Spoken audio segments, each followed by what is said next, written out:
Good morning. Sawadee Cup. Sawadee. Let's give it a few seconds here for some people to come in, hopefully.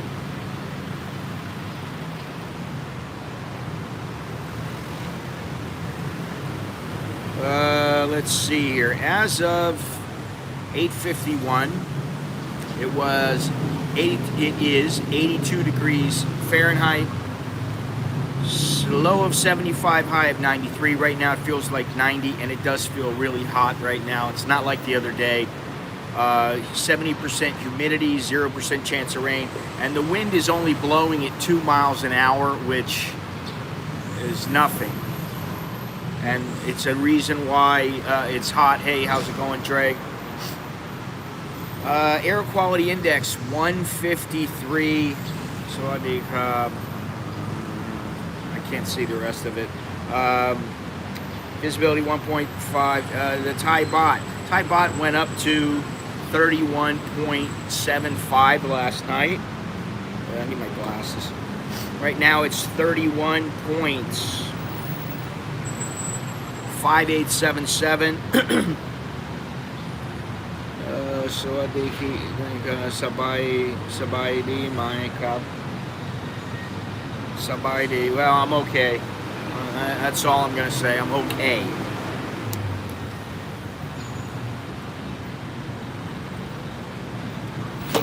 Mentally, I'm okay. I'm fine. Physically, another thing. That's another thing. Physically, I'm not doing all that great right now. Not feeling too good. But let's see here. Where was I at? Where was I? Excuse me. Good morning, Jim. This stream is brought to you by my Patreon patrons, VIP members of my website, and your Super Chat and PayPal contributions. Don't be shy. You can also purchase my books. One of my books you can buy. I got t-shirts, mugs, right down below. If you're in North America, I believe you should be able to see something next to the video screen. Or just go to where it says get some merch down below. I believe it's there, isn't it? It's supposed to be, but you know, there are no more Lustrum prints left.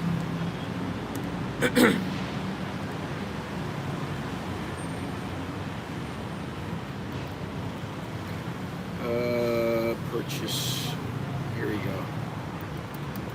All right, now it should be in there. These freaking birds, man. Pigeons, they got the, you know, Mike Tyson might like pigeons, but I don't particularly like them. They shit all over the place, and they eat the dog's dog food. They always come in and eat the dog food.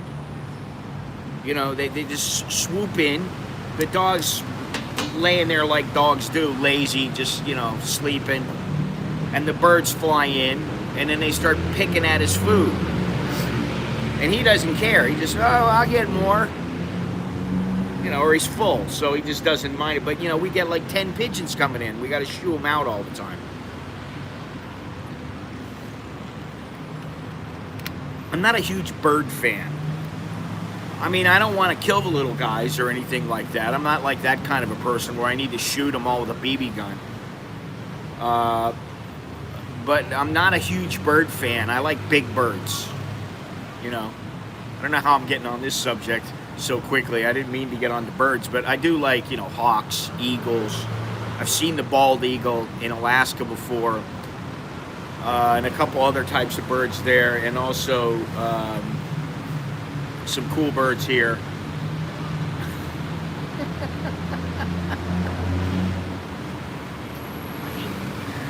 Good morning. The Starbucks staff. One of the girls just comes in and she looks like another day. She's got that look on her. Well, she's covered up. She's got the mask on, which I still find kind of humorous.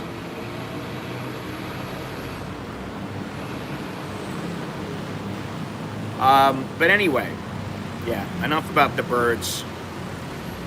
before we get into the subject of the day, what about that fight the other day? You know, I didn't remember seeing Tyson Fury look so huge compared to Deontay Wilder. But this time when I saw him, I went, man, because he gained some weight.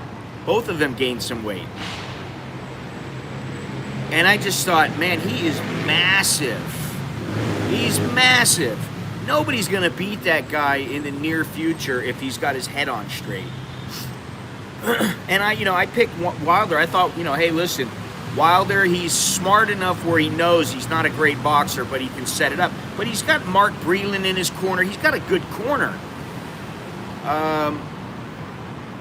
So for him to not be able to box tells you something about people who have been learning to fight all their life and people who have learned since they were like 20 years old. It makes a big difference. You start young, it makes a big difference. If you're, 12 years old, 10 years old, 14, and you start boxing, and then by the time you get to 28, 30, 35, you've been doing it for more than you haven't been doing it. It's ingrained in you. And Wilder, he was a long shot even to make the Olympics. So, I mean, he showed a lot of courage and everything. I think he got whacked in the second round or something, and he probably, I'm waiting to see what's the deal. But my guess is there was an injury to his eardrum, whether it's a rupture or whatever, which comes from a big dude hitting you on the head. A really big dude hitting you on the head. And it just whacked out his equilibrium because he didn't look right for a long time. And usually somebody who's in top condition will, maybe he was really, really hurt, far worse than it looked. But usually somebody will get their legs back at some point, and he didn't ever get them back. Now, that could have just been Tyson Fury. But if you're bleeding out of your ear, that's not a good thing. So anyway, it was a good fight. It's good for boxing. And I don't think it would be a wise decision for him to rematch right away. I think maybe they should agree to do a rematch, assuming that each other they win another fight or two in the interim, which is always risky because people lose. Tyson Fury may look great now, but he may, for the next three months, go on a tour and be partying his ass up, saying, I'll get it back, don't worry. He may be having a good time and just relaxing, and then once he gets back in the gym, it's going to be harder for him to get back into his headspace. But I don't think that's going to happen with him. Not at this point because of all the stuff that he's went through. So anyway, I don't know how many people watched the fight, but that's why I didn't stream on Sunday, because I wasn't going to stream from inside of the bar during the fight,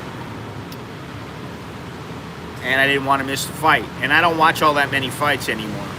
But that one I wanted to watch just because, to be honest, a good boxer generally, a guy who's really skilled, will almost always beat a guy who's got a punch. The trick is, and the caveat rather, is can the guy with the punch catch up to the guy who's the boxer? And Mark Breland, Deontay Wilder's trainer,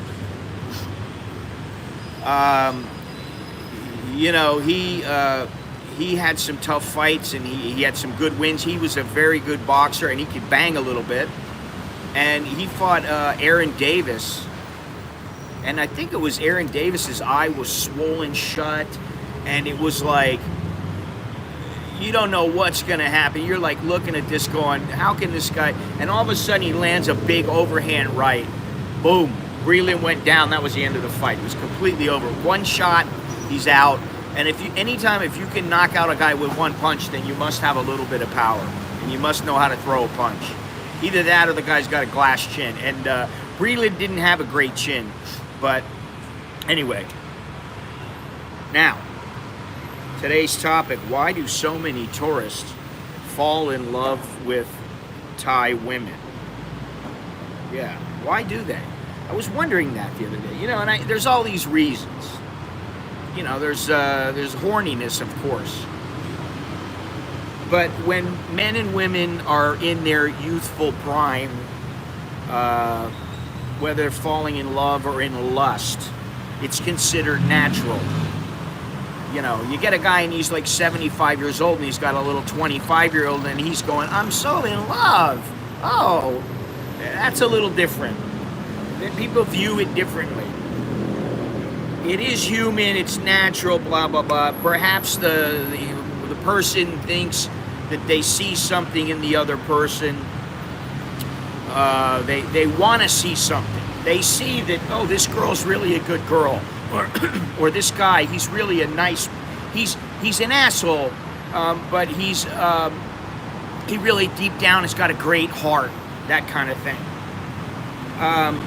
So perhaps they imagine they see something they want to see in the other person, or they think that what they're feeling is love. This is it. This is the one. She's the one. He's the one. She's different. He's different. International, cross-cultural, long-distance relationships, and especially attempting to carry on relationships with Thai working girls, as in prostitutes, whether they be in massage parlors, soapies, beer bars, go-go bars, wherever it might be.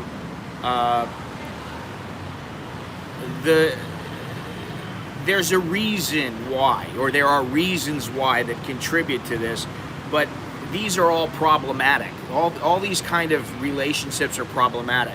They're more difficult, far more difficult.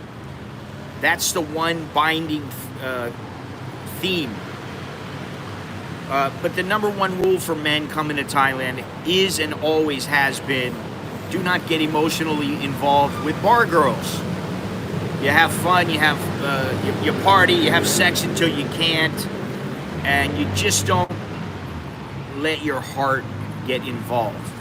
You can feel a little something, you can be like, oh, you know, she's a nice kid, and, you know, she's a nice girl. Hey, Soy Dog Cowboy, she's a nice person, I really like her, blah, blah, blah. But, you know, you have to draw the line.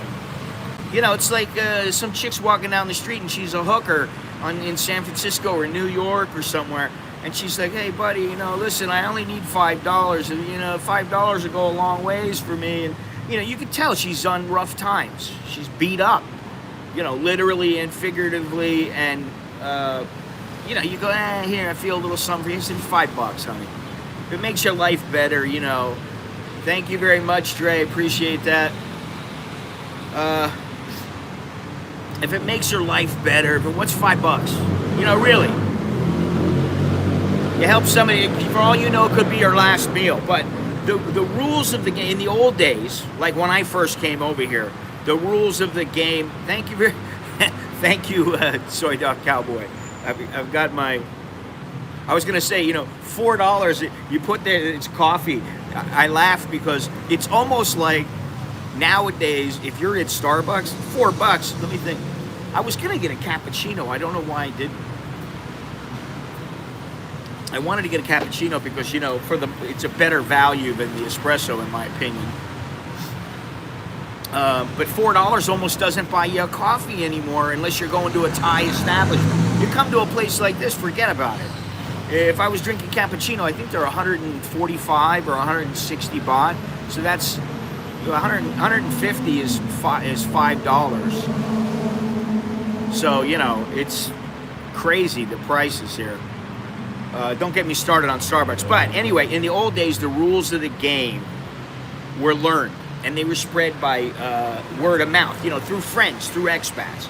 One expat, hey, you know about Joe? You hear what happened to Joe? You know, the chick, you know, she promised him the world, and then she took all his money. One day he gave her the ATM because he trusted her. She went to the ATM and stole $1,000 from him. You know, people learn.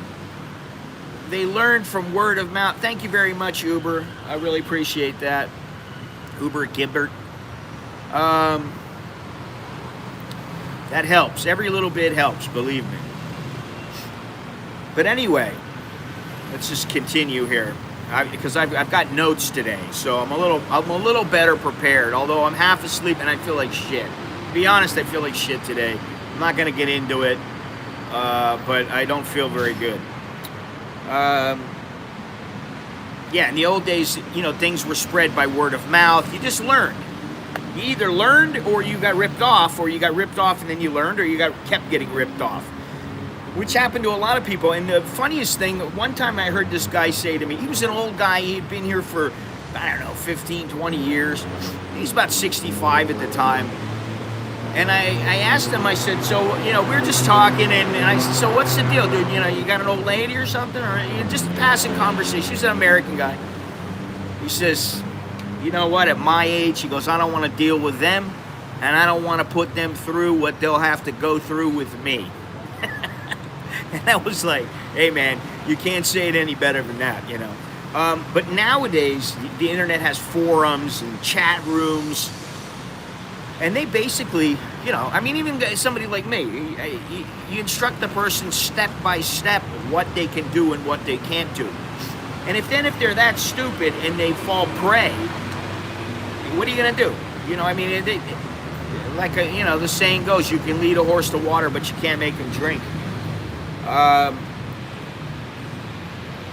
You know, some of the things that have been said for many, many years, as long as I've been coming here. Don't see the same girl more than once. You know, twice at a maximum if she's a working girl. Don't go up country and visit her parents, which, you know, I did that once. And while I was lucky, because first, the girl was actually a nice girl, but second, because I didn't really have any money, you know, and I wasn't about to, you know, I value my money, and to throw it away on some chick, I was like, that I barely knew, I was like, that's never gonna happen, not with me, you know. And I didn't really care if they called me cheap, you know. I mean, we'd go out somewhere and we'd go eat, and I paid for the food or whatever, of course. And I think we even went out with the family, and I paid for that. But that was pretty foolish, because a lot of times what happens, guys go and then they get hoodwinked. They get tricked into, or they get coerced rather, into getting involved, more seriously involved, and making a commitment, saying something like, yes, don't worry, I'll take care of her. What? You want 400,000? You want 500,000? Well, okay, yeah, how much can you give me right now? No, she's not. There is the one who was pregnant before, which I think her name is Tian. Then there's Preo, who is very nice. And then there is the manager, Ken, or whatever his name is.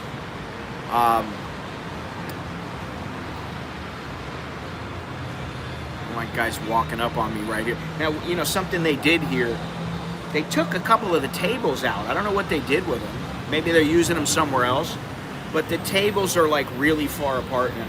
You can't reach to the other table like before. But anyway, don't go up country, visit her parents. Don't send them money. I mean, you know, blah, blah, blah. Common sense things. That, you know, like some guy from the hood would never, or who's grew up around these kind of things, would never dream of doing. He said, you know, the girl's going, you know, I need money. She's like, wait a minute, I've known you for 2 days and you're asking me for $700?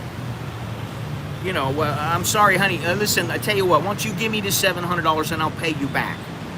That's the way a true player would work it. Oh, honey, I'm really sorry, but I tell you what, you go and get the $700, you get it, and I'll take it, and then, you know, I'll charge you interest, and I'll give you $100 a week, and you got to give me 10% a week for every week that you don't pay me. You know, I mean, you work something out. If you know, if you're that kind of a person, that's what you do. You certainly don't start sending them money. So is it youth and experience? Is it the longing to find love? Or is it maybe because the woman or women,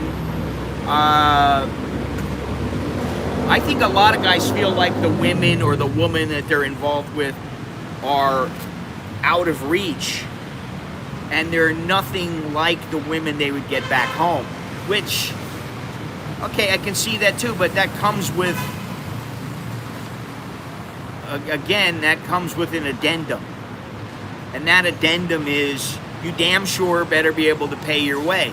It doesn't come for free. It doesn't come like, if you're in the States and you got some hot looking chick, chances are she's got other guys that are after her, and probably, or maybe, she may have guys that are better looking, more fit, they have more money, they have a better life, they have a better job, and you just gotta hope that you are good enough, you know, and you can't worry about it. Because that's how chicks can be. And especially in Thailand, forget about it, you know. So, let me see here. Because they are looking for something completely different, attention they get home from women, attention that they get from women in Thailand, they don't get back home. All those are true. Janara, you slip in here with that little, where's Mild? Wasn't she here the other day when I streamed? Or who was that? No, that was Smile. I can't keep up with these chicks, man. And nor do I really care, to be honest. They're all like, you know, they're all like robots to me. You know, you come inside and it's like, welcome, sawadee ka. And then, you know, you're buying something to drink. It's like, you want some kanom? Every single time they got to upsell because the manager's standing right there. So if they don't say something, the manager's gonna be like, hey, you're not pushing the sweets. Come on, honey. You know. So that's something else, but Mr. Mitch is in the house. Where's Mr. Longhorns and Mr. Jono? I haven't heard from Jono in a couple days. And actually, I need to talk to him about something fairly serious. So, Jono, if you're listening, be prepared. Hopefully, you're still alive. You haven't fallen in with the wrong crowd over there in your neighborhood. Let me go on here. Now, Mild was multi-talented. Did I say that? What I might have said is she had a nose job, which that tells me everything. She's only like 24. She had it a couple of years ago.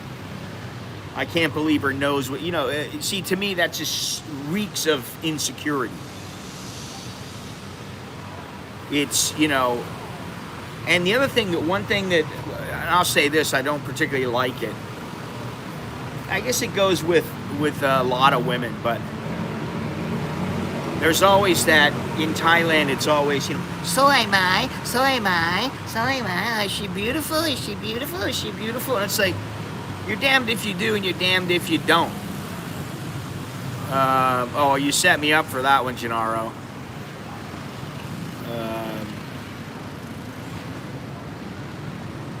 You know, when they ask that, I never ever say yes. Because really, if they were truly beautiful in from the standpoint that a large portion of men go, oh my God, she's gorgeous. She's probably going to be in a magazine. She's probably not going to be working in a coffee shop or the grocery store. She's either going to be married to some rich guy, she's going to be walking the catwalk, or she's going to be, you know, in a magazine or something. I mean, I like her nose too. It's very, very straight, but it comes from her getting her nose broken and having a nose job. And to me, it's like, why aren't you comfortable enough in your own skin where you know, it's, I seriously doubt she had this massive honker. She had a massive honker, and it was so ugly that she just had to have that plastic surgery. And she's a young girl. I don't understand it. You know, I don't get it. And look at all these old ladies. Look at all the old ladies who've had plastic surgery. Look at Meg Ryan. Ugh, forget about it. She looks nothing like she used to. Who's the other one? Well, there's a couple of these big actresses that they've got this issue. But you know, this, oh, I've got to look better. I've got to have my lips done, and they got to be looking plump. And honey, I got news for you. You're just going to look older and more stretched out. And, you know, with her, okay, her nose does look nice. I'll give them that. She, you know, I dare say her family probably has the money to pay for somebody or someplace who did her nose really well. She's certainly not making enough money here to pay for it herself, unless she's, you know, living with mom and dad, which I think she is. But she's like 24, 25, and I think she said she had it a couple of years ago. So, you know, whatever, more power to her. She wants to do it. I just don't see it. You know, it's a nice looking nose, but the whole plastic surgery thing, you know, it's like, yeah, why didn't you? I mean, to me, it's like if a chick really has a problem with her breasts or her stomach, I can see kind of, you know, maybe doing something. Especially if they have like breast cancer or something, mastectomy, and they can still do it. But just to do it for the sake of doing it, I don't know. Yeah. That's why they call it cosmetic surgery. So, let's see here. I need to put my glasses on.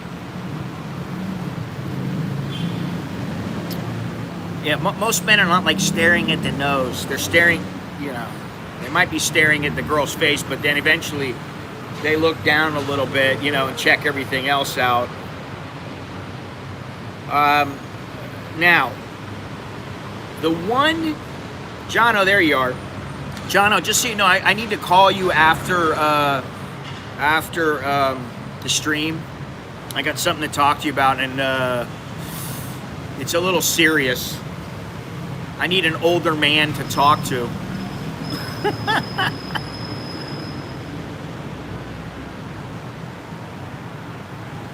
It's a physical ailment. So,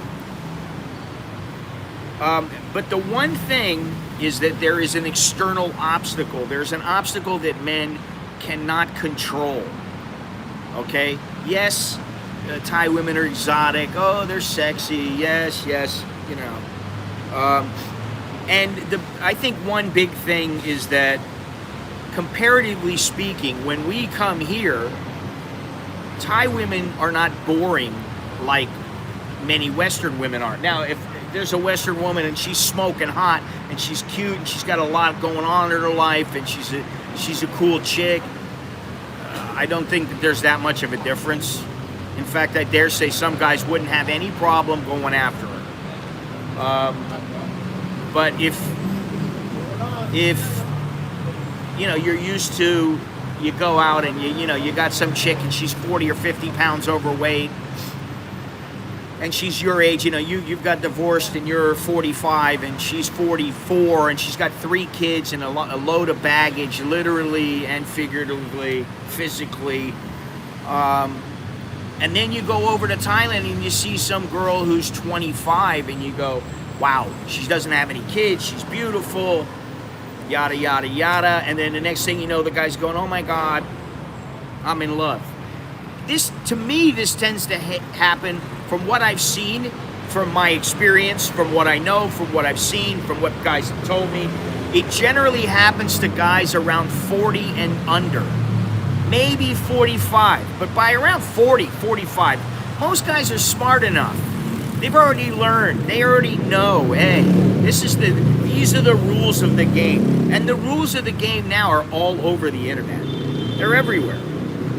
You can find them. In the old days, you couldn't. When I first came over here, you couldn't. And, you know, listen, being a trusting soul like I was, I believed almost all the bullshit in the beginning. Oh, your buffalo's sick? Really? Wow. Oh, is the buffalo important? Oh, it's really important. Wow. Yeah, I wish I could help you, but, you know, I really can't. I don't know. You know, I don't know what to tell you. You know, I'll buy you a lady drink. You could get your little 50 baht out of that. You know. Leave it to Jono to come up with the punchlines. you know? Now, like I said, and I saw this on a video that I watched a while back, and I was thinking about it, and it's because of an external obstacle, if you think about it, and it makes a proper relationship more difficult. Which means that if you fail, you know, I got a reason. You know, she's all the way over there, I'm over here. You know, I should have known it wasn't going to work. You know, we're 6,000 miles away, 10,000 miles away, we're 11,000 miles away. What do you expect? You know, didn't work out, no big deal. And then, you know, there's no blame, there's no real hurt. There shouldn't be, but there is a lot of times. So that's the obstacle. There's an obstacle, and then the other thing is that, you know, some guys just get a crush on a girl. I mean, and I just said this the other day. I don't remember who I said it to, but if you really want to get to know a girl that you just meet, don't even think about. I mean, you want to bang her, fine, just bang her. If you know, if that's an option, fine, you get it out of the way. But you're not going to know her right away. You get a little crush on her, and you're like, oh, I want to take her out. Well, why? Guess what? I tell you something. Come to the coffee shop, Gennaro. You come to this coffee shop, and you come every time Mild is working, or Smile, or whoever they are, and start to get to know them. And then, after a couple of months, or a month, you see what they're like. You get to learn a little something about them. You get to know, oh, I used to be like this. Oh, I had a boyfriend when I was 15, and then I had a boyfriend when I was 14, and I had a boyfriend when I was 16, and then, you know, I got married when I was 17, I got married again when I was 20, and you're like, whoa, whoa, whoa. Man, this girl's 21. I thought she was like, you know, she was young and innocent. I don't know that I would think that. It's for most people that are 21, but you get the idea. You get to learn their little habits. You know, is she off in the corner picking her nose? Is she on the phone all the time? Is she farting? What is she doing? You know, is she the one who's always joking when she's supposed to be working? You get to see all these things. Whether, I mean, you know, it doesn't have to be that you're dealing with them while they're at work or whatever, but the idea is that you get to know them a little bit, you know. Life goes like that. Let them be. Let's. I'm gonna assume your English is not your first language. Don't interfere to anyone's life, even if they're a prostitute. Chill. Well, the other thing is this. First of all, the topic is why the men fall in love. I think it's because of the obstacles. Man, it is hot. And they got the music loud inside. I can't go inside. But I think it's the obstacle. It's you come over here. Now think about this. A guy comes over. I'm not talking about anybody in this chat. I'm talking about the newbies, the guys who don't know, the guys who, you know, we know that the guys in my chat would never do these things. And I will say one thing, Jono, I am very impressed by and now you are an older guy. And I do understand this. But I'm impressed by the fact that, you know, you're not out there running around every night. And same with Longhorns and a bunch of other guys that, you know, they live here now. Which is why I said tourists. Why so many tourists fall for them? Because they don't know. They may think they know, but they don't know. You know, they may say, oh yeah, I know. Yeah, I know the whole scene. I know everything. But yet they still will allow themselves to get their heart involved. You know, yeah, she broke my heart. You know, I tell you though, the thing that really, one thing that woke me up many years ago,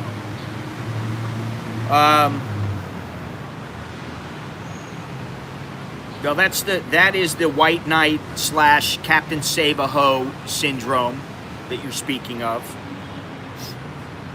And, you know, most women, you know, like I always say, she was fine before she met you, and she'll be fine without you. It's just that simple. Listen, you know, one thing that I didn't want when I got married, and I know there are guys, you know, the MGTOW guys, oh, I mean, I've been married for a long time, you know, from when she was young, and now we've grown older together, which is, if you're going to get married, that's what you want to do. You know, you want to grow old together. Because once you're an old man, you know, forget about it. You know, most chicks are not going to, like I always say, most chicks are not going to be going, look at his saggy ass and saggy balls that hang down to his knees. Oh my God, that's so attractive. He's such a handsome guy.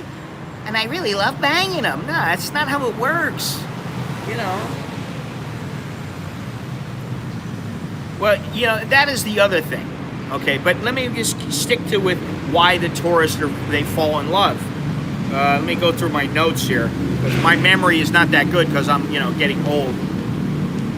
And you think about this, Thai men. Now, Thai men live here, obviously. You know, the majority of them, they live here. I'm not talking about the ones who come and go or who stay over in America and they come back for a visit. I'm talking about the ones who live here. How often do you hear about some Thai guy falling in love with some chick in the bar? Now, if they were, you know, maybe they do love him. Who knows? I don't know. Maybe they love them and they have nothing to bring to the table. And so the guy is like, you know, sitting around drinking, and the girl's paying for everything. Well, of course he wants to be with her, but that's not really what people would consider to be love or a deep relationship. You know. Thai men they're not like going into the soapy going, oh my God, I gotta see this girl. You know, they may say, hey, oh, she was all right, man. I gotta be with her again. Okay, but that doesn't mean they're gonna take them out for dinner and wine and dine them.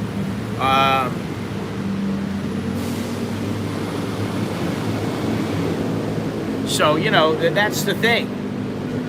You don't see Thai guys falling in love with these chicks in the bar, and I mean, and it's few and far between. Whereas you see the foreigners who are coming in, and you know, one thing I haven't got into is the language. You know, you go to certain places and there's not a lot of English spoken. That's changing slowly but surely. But what, you know, what do you want to get involved with some chick who's like, you know, you, me, tomorrow, I see you, 7, you know. And, you know, there was a guy who wrote quite a while ago in a letter to me, and he said, aim higher. And it's like, why wouldn't you do that? One thing that I knew right away was, you know, I'd have some chick spend the night or whatever. Man, a chick wouldn't wake up until 3 o'clock in the afternoon, 4 o'clock in the afternoon. I'm like, hey, this ain't gonna jive with me. You know, I'm up at, I mean, I'd go out and I'd stay out until 2 o'clock. I'd go out until 2 o'clock in the morning. I'd be up at 5 o'clock. You know, I gotta do this, I gotta do that. Yeah, but you know what, David, many men think with the wrong head. But you get to, I don't know how old you are, but most of the guys that I know who live here, now they're not tourists, obviously, so they have, and I dare say they're not stupid. They've learned, or they know, just because they know the rules of the game. They know that Thai women will give attention, and it doesn't mean a damn thing. It means absolutely nothing.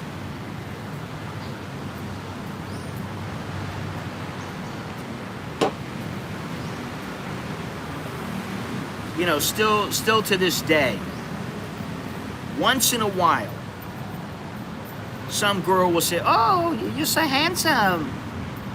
Or, you know, I'll be walking with my kid, oh, your boy, he's very handsome. Where your mother beautiful. I say,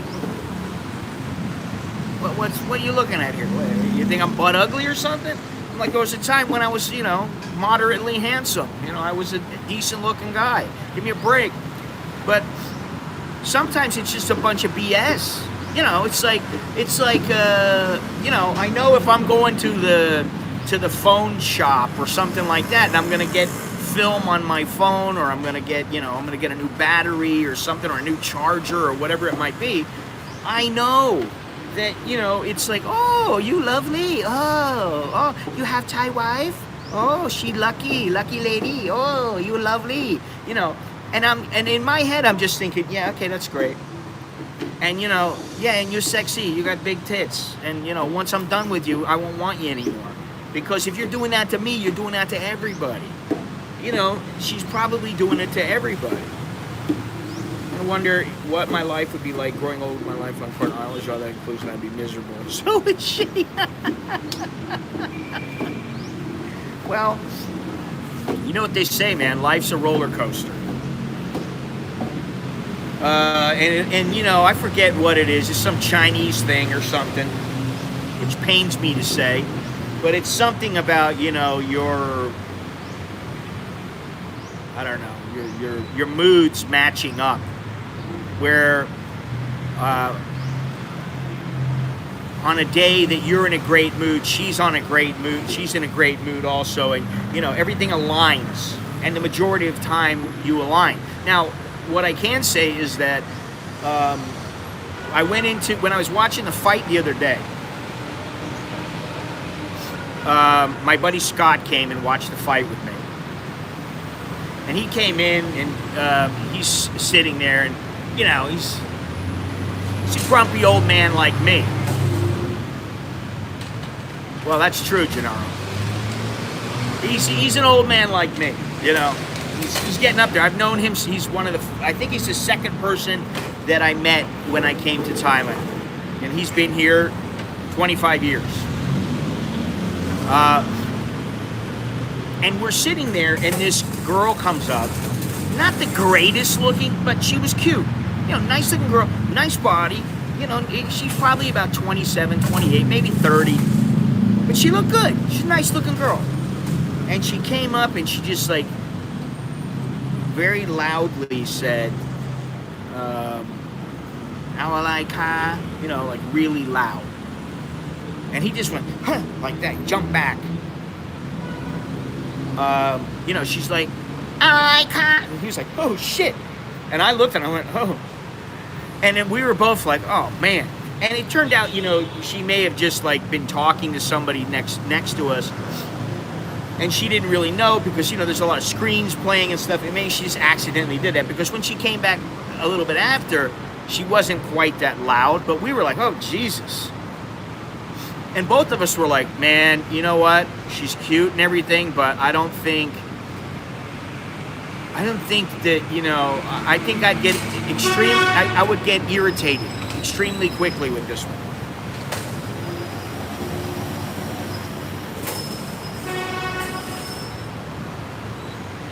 A woman's breast is the hardest rock the Almighty ever made on this earth, and I can find no sign. That was a great movie. I just saw some little clip from it 2-3 days ago. But the point is, he and I were going, whoa, hey, and when they started going, hello, handsome man, to me, it's like, whoa, in the old days, it used to be cute. It used to be like, oh, look at her, she's so cute, she's so sexy, But now it's not like that, because we know better. So, you do have to use your head, and as you get older, I think it does get easier. Although there are a couple of idiots that I know. There's one guy I know and one guy that he knows that's exactly the same, who every girl they meet that is interested with them, it's always this big relationship. I mean, it's a major thing. And both of them are married. And I'm like,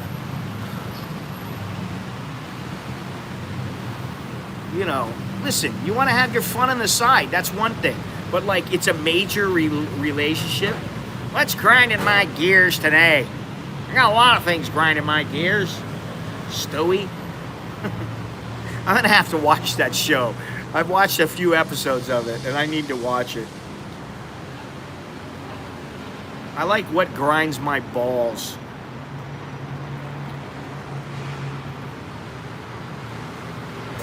But you know, the one thing is that my buddy Scott, he used to be married.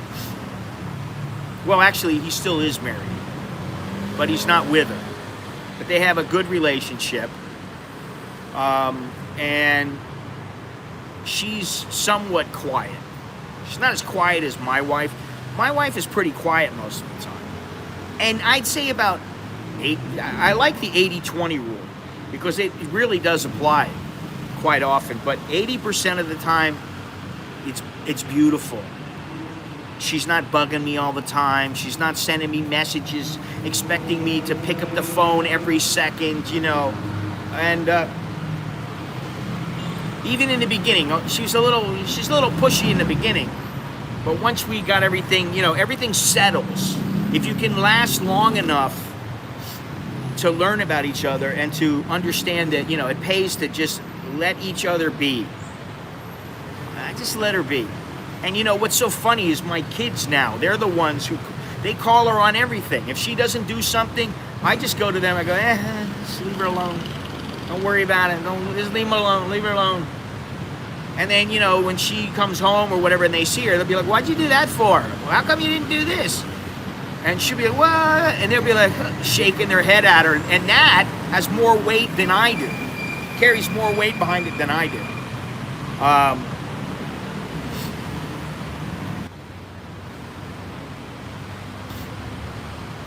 I missed that. Sorry about that. I don't know what happened. But, yeah, it looks like we're back in business here. But getting back to the whole, you know, why do the men fall in love? I think the biggest thing is that there's an obstacle. And so that takes a little bit, believe it or not, it takes a little bit of the pressure away. It's not all the time. They're not living with these girls. Once you live with them, it's honestly, if you live here, it's not all that difficult to get a Thai girlfriend or a Thai wife if you want one. It's not difficult at all. Now, getting rid of them, that's a different story. That's quite a bit more difficult. But it's not, you know, it's not getting them. It's finding the right one, and then, you know, you let her come, you let her move in, and you better figure, hey, you know, this is not like maybe back in the States where it's like, you know, you spend a couple of months together and you go, yeah, this ain't working, you gotta go. Man, more than likely she's committed. And if it's somebody who's a bar girl and you're pulling them out of the bar, ooh, God, I can't even think of that now. Nowadays, I cannot even think of that. You know, it's like we were down, what was it, Soy 13. And my buddy was like, dude, you know, I was down there by, what is it, Tom Tom's or whatever it is, the little coffee shop. And I think I've streamed there once or twice while I was going to go to Margarita Storm. He's like, you know that there's hookers there at like 5 o'clock in the morning? I'm like, of course. I've been there before. I know that they're sitting there, you know, and it's like, you know, it's their downtime. It's the after hours get together. You know, let's compare notes. How much did he pay you? What's going on? You know, that kind of thing. So, you know, he didn't even know it, and I was like, what? How do you not know that? And it's because, hey, listen, they're out there plying their wares. So if they're out there, if it doesn't matter where they are, it boils down to one thing. They want money. The man, he wants affection or love, and they're willing to give you that temporarily in lieu of the money. You know, it's a temporary thing. It's the GFE. It's the girlfriend experience. It's not reality, and that's what I think guys lose touch with. And then you got the distance. So they know, the guy knows. What happens a lot of times with the women too, is that the guys come over, they fall in love with them. Then they go back home. where they live with their girlfriend. You know, maybe they live with their girlfriend and they like them, but they, you know, they're not in love, and the girl's pushing them to get married or whatever, or they're married and they got a bunch of kids and they got stress. The guy gets home and he realizes, you know what, it's impossible. I'm not going to move over there. I'm not going to just pick up and sell my house here and kick out my wife and kids and go live in Thailand. I'm not going to do it. Most guys don't have the nuts to do that. If they really wanted to do it, and they really were thinking with their, you know, with their brain, then they wouldn't, if they were gonna sell the house and sell everything they have to come to Thailand, they wouldn't be coming for a specific woman. They would come and they would say, I'm gonna come over, we'll see what happens. And this is one thing, there's always that time with the tourist, there's always that time crunch, because most guys, they're not okay having their woman, even though it's not really their woman. If she's working in a bar, they're not okay with having their woman sleeping with a bunch of different guys. Because, you know, oh my God, this guy's gonna have more money than me. This guy's gonna be better looking than me. This guy's gonna bang her better than me. This guy's gonna have a Schwanzenheimer that's about 15 inches long. He's gonna ruin her, you know. This guy's not gonna be good for her. You know, I'm the one. I'm the Captain Sabaho. I'm the White Knight. And by the way, a little segue. There are Captain Sabaho t-shirts. And I just put up another one. I believe it's up. I don't think it's in the window, but it's, you know, I've had the Don't Bitch to Me coffee mugs, but I got the Don't Bitch to Me t-shirt now. Just put that up. I'm going to put another one up. There's another couple things I got to put up. So anyway, but you know, when you look at when guys come over here, people are always like, oh, well, the Thai girls, why do the Farang like the Thai girls with dark skin? Because they're back home. A lot of the guys are back home and they got girls with white skin. They're bored. They want something different. Give me a little change of pace, you know.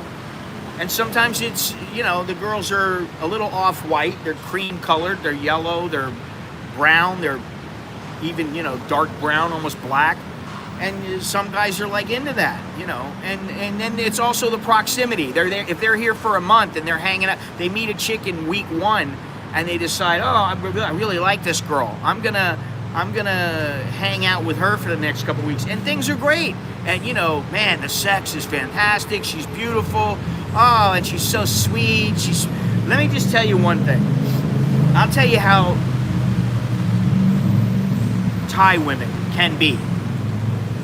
I guarantee you, when you leave, they don't have a problem going to somebody else. Most of the time, they're not sitting in their room moping because you're gone. They're moving on. They're strong, you know. Sure, Gennaro, sure.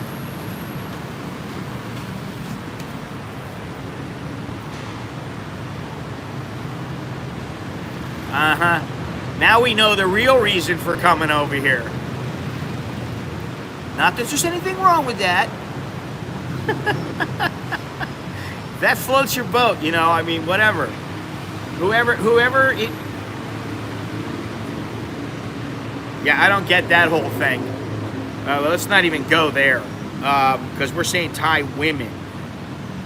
And, you know, the other thing is that they do have a different way about them than Western women. But again, it comes back to the external obstacle, oh, I don't know how we're going to make this work. It's so difficult. And then in making it work, you've done something, you've shown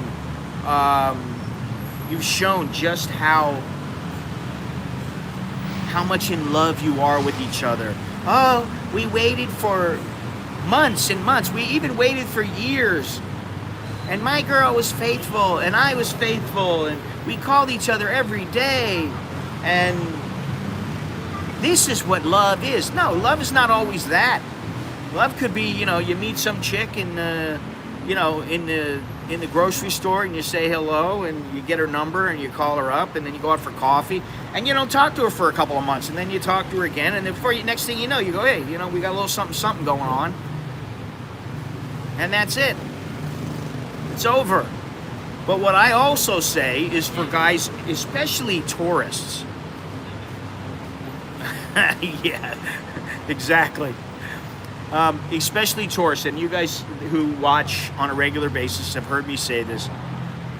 Just think of chick as chicks, women, ladies. Think of them as fishermen or fisherwomen. Okay? And think of their little snapper as the bait, and their sexiness, and their womanly female wiles, their way. Think of that as the bait. So they are the fisher women, and they've got the bait on the hook, which is their femininity and their way about them, their humor, their good looks, whatever, their sexiness. And they throw that out into the pool of men. And, you know, it gets out into the ocean. It spreads around. You know, it's a circle. They've got a diameter that it reaches out to. And eventually, they get something on the hook.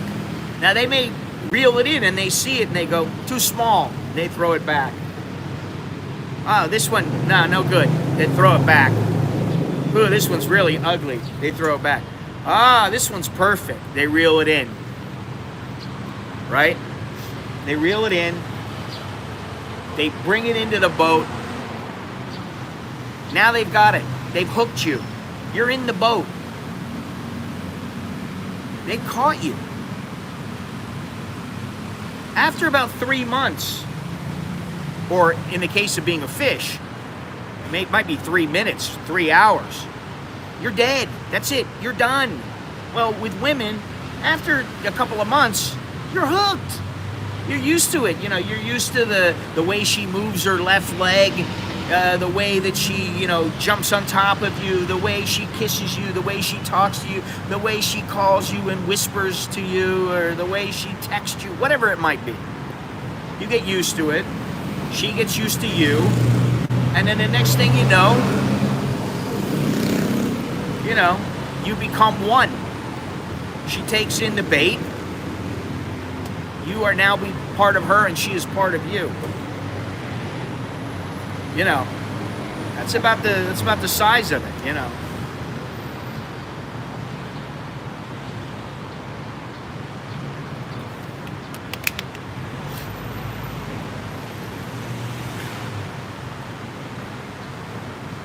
The other thing is that, you know, I know that there are definitely men who they have absolutely no desire to get involved or fall in love with some woman and they're tourists. And this was me.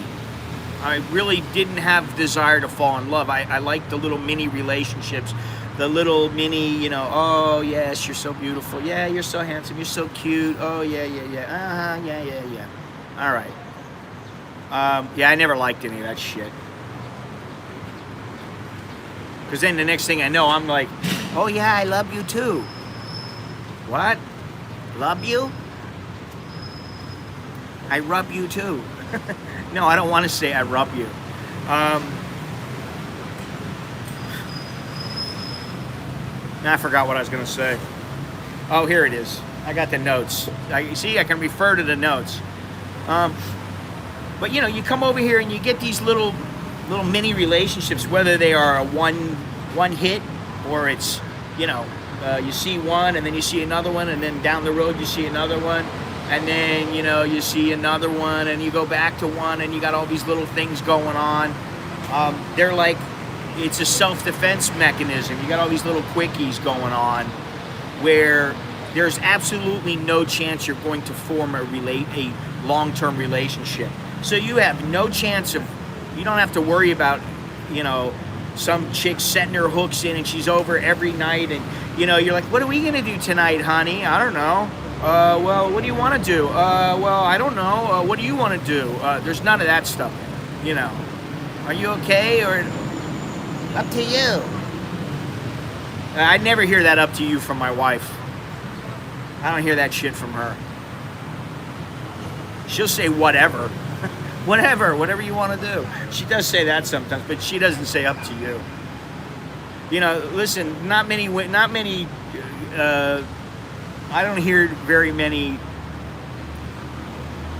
how can I say, non-prostitute Thai women saying things like, you know, up to you, my T-Rock, that kind of shit, you know, that kind of stuff. I just don't hear it all that much, fortunately. And I gotta say that when Scott and I were down there watching the fights, we sensed, even in the bar, and then when we walked down the street,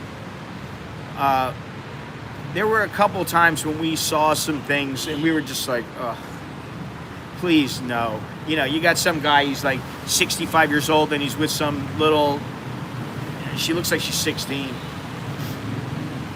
And you know, he's like dressed with a jacket on or whatever, and she's wearing her little, whatever, Hello Kitty shirt. You know, so I think it takes time sometimes, but as time goes by and as the internet becomes, and the information on the internet becomes more accessible, and it's more of an accessible now. The rules of the game have become known. If a guy comes over to Thailand and he doesn't know what's what, it's either because he's completely ignorant, it's because he didn't check about what you need to do. He's apathetic, he really just doesn't care. Or he came on the spur of the moment, like last minute, somebody said, hey, I've got an extra ticket to go to Thailand, you want to go? When? Tomorrow. Okay, I better pack. And they don't have really any time. And then on the way over, the guy's going, oh, well, listen, you know, you don't pay the girl before, you pay her after, unless you're in a soapy, and, you know, these kind of things. It takes time. And I dare say somebody like Jono, who he's been here before, Soy Dog Cowboy, who's been here before, Longhorns, Schlonghorns, which I like that name. That's a good name, Schlonghorns. To a lesser extent, maybe Gennaro, because I'm not sure if he's in the middle or he goes which way he's going. I don't know. You know, that's a joke, Gennaro. But I dare say that these guys, they know the rules. Now, the ones who are really hard to stop are the guys, and like I said, I know two of them. I know one of them, and one of them, it's his friend who I met, but I don't really know him. They're complete knuckleheads when it comes to women. They completely lose control. Oh, she wants to meet with me at lunchtime. Well, yeah, so what are you doing? Well, I'm supposed to do this, I'm supposed to do that, but I'm going to just make time for her. Why? Why? You've got a wife. You know, you're going to go see her, at least, you know, like, understand, be in control. You're the man. This is Southeast Asia. You know, like I always say, and I'm sorry if this bothers some people, but, you know, in the U.S., from my memory, you know, men and women are supposed to be equal, right? But the problem comes from when the woman wants to be here and the man is here. She tries to control the man. And only the simpiest, the weakest of men allow a woman to completely stomp all over them. Oh, I don't want to lose her. She's a good girl. No, she's a bitch. If you ever watched, I don't remember if it's the first Hangover or the second one, where the girl, I think it's the first one, where Stu's wife or girlfriend, and, you know, she had screwed around on him. You know, like, she boned somebody on a cruise ship or something, and he took her back, and, you know, and it was like, oh, and she's like, wear your sunscreen, you do this, you do that, and you call me right when you get there. And he had the hardest time breaking free of her. That's what I'm talking about. Now, in America, maybe that's common. But in Asia, it's not common.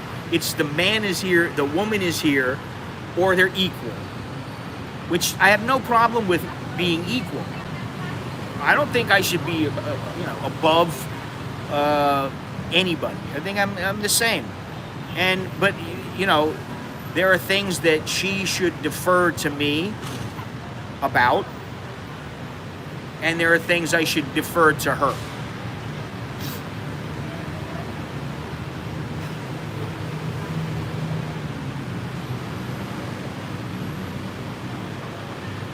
The beer garden, which one? The one in Bangkok? Because there is the beer garden in Bangkok. It used to be the place. And I used to go there all the time. In fact, it was one of my big afternoon hangout spots. But it's the kind of place where, if you're not a big beer drinker or booze, you don't drink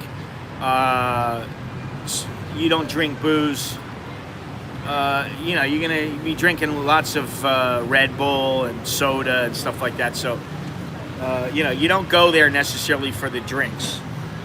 Yeah, I didn't think it was in Bangkok, but there is no such thing as equality. Well, that may be true, but, and there is a but. At times, you need to have some sort of equality. You need to understand that they have the right to say what they want. And here, in not just Thailand, but Southeast Asia. What time is it? 10:10. Here in Southeast Asia, it's a man's world. It still is a man's world, and men. If I was to tell a Thai woman, hey, come here, even if she doesn't know me, the chances are good she's going to come over. If I'm like, come here, money, she's going to come over. It's just the way that it is. Now, if she asked me to come over, I'd be like, what? What do you want? Now, every once in a while, a Thai woman will do that, but, like my wife, I'll be like, come upstairs. What? Money, what? But if you just ask somebody in a service industry, hey, come here. You just go, come here. They'll come. And it's, they have their ways about them, and men have their ways about them here. And you definitely cannot get stepped on here. You don't want to be the guy who the girl steps on. Because they will take advantage of you. They will step on you. And a weak guy will get even weaker. And if you remember, the one guy who came in here that I met that everybody was giving such a hard time, he was the Canadian who lives in Israel or something like that, and he was complaining about the Patia bar girl who he was giving money to, and then she wouldn't come see him and she wouldn't do that. I was like, dude, the man with the gold makes the rules. That's the bottom line. And it doesn't have to be financially gold. It could be something else. Maybe you got something that controls you. You got a huge schlong and she loves it. She can't get enough of it. I don't know. Whatever it might be.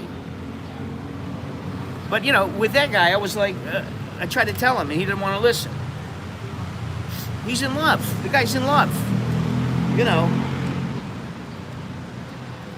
So what do you do with somebody like that? You tell them, hey, dude, think about it this way. You're the boss and she's not.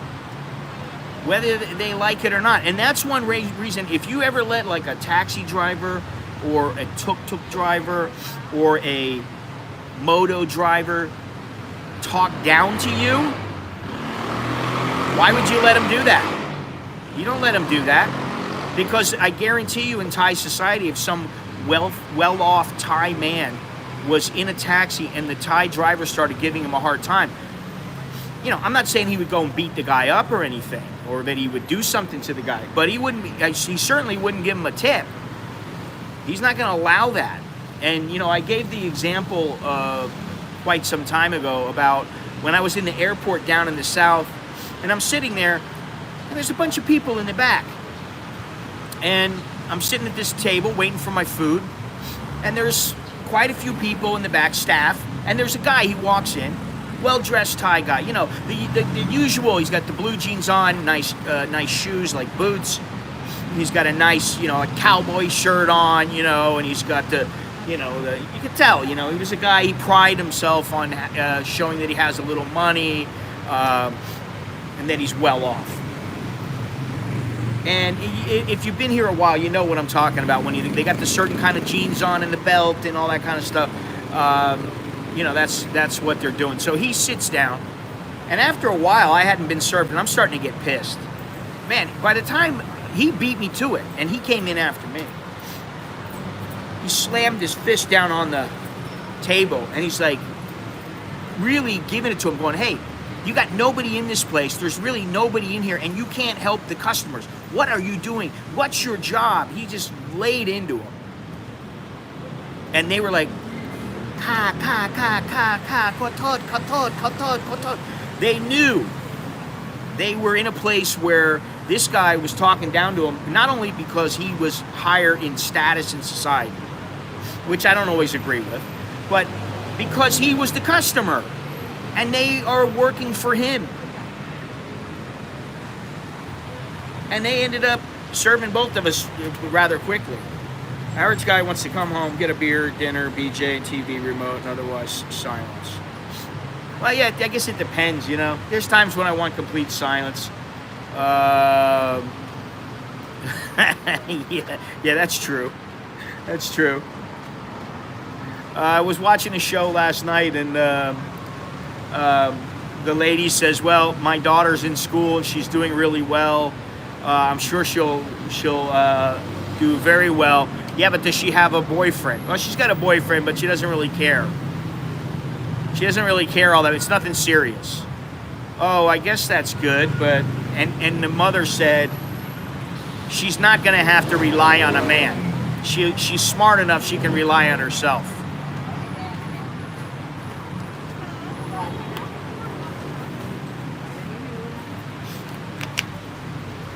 Fortunately, I don't have any daughters, because if I did, well, there's another saying too, Niall, here in Thailand, and that's next. That's what's so wonderful about this place. If you are in a position where you start feeling like, or you get your heart broken, next, you're on to the next one. And, if that doesn't work out, next, that other door opens. There's plenty of doors. That's the whole thing. I was going to ask you, Niall, somebody the other day, this guy, Spot, his name is Spot, not Scott, but Spot. He recommended a group called Flogging Molly. And I was like, cool name, Flogging Molly. And I started listening to them, and I'm like, man, these guys are great. I love them.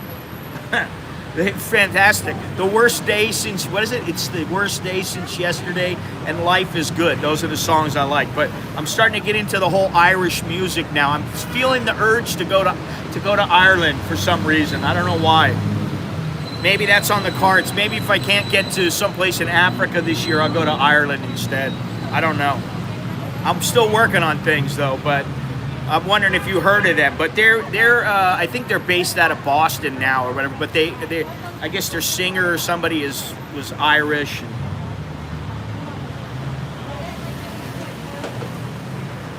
Look at this.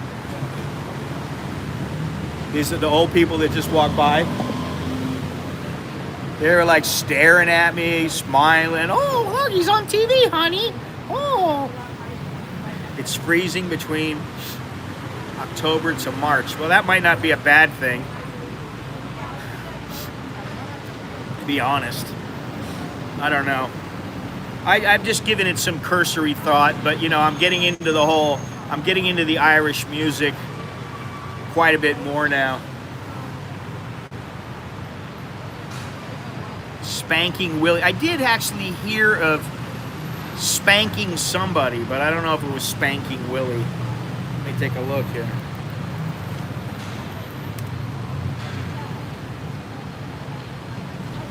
No. I don't know if it was Spanking Willie or Spanking what. But I like this group, Flogging Molly. quite good, very very Irish, but they're considered punk. They're rockish punk.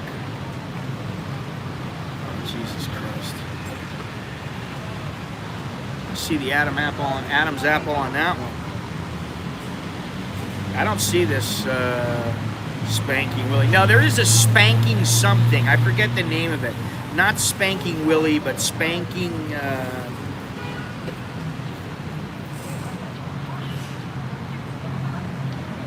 I'm trying to find the name of it. There actually is a group, but I don't know what the name of it is. Spanking something or something Spanking. I just saw it the other day when I was looking through. For some reason, you know, when you go on Spotify, they recommend other. I didn't fall for anything. Keela and the Frames.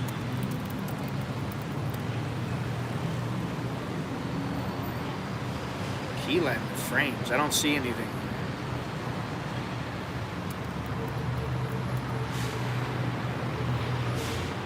Oh, it's Keela. Oh, okay. And David Odium left Keela to join the Frames. Oh, you're saying it's two different groups, Keela and then the Frames. I see. Okay. I'll have to remember that.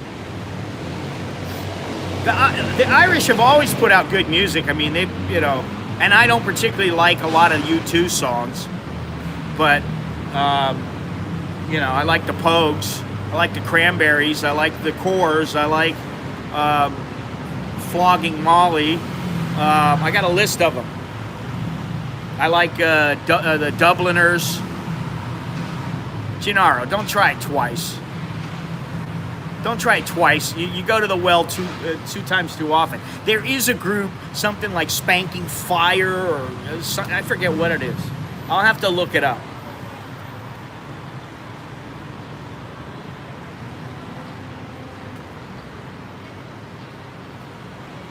Gennaro, you need to come to Thailand and sow your oats. I will say that to you. You need to sow your oats. Get that angst out of you. That sexual angst that I sense coming from you. If you're not sure which side to lean to, try it all. Have a good time. Do what you want to do. You know, as they say here, up to you. Pull the trigger, yeah. Go for it. Hey, you know, what does it matter? You only live once.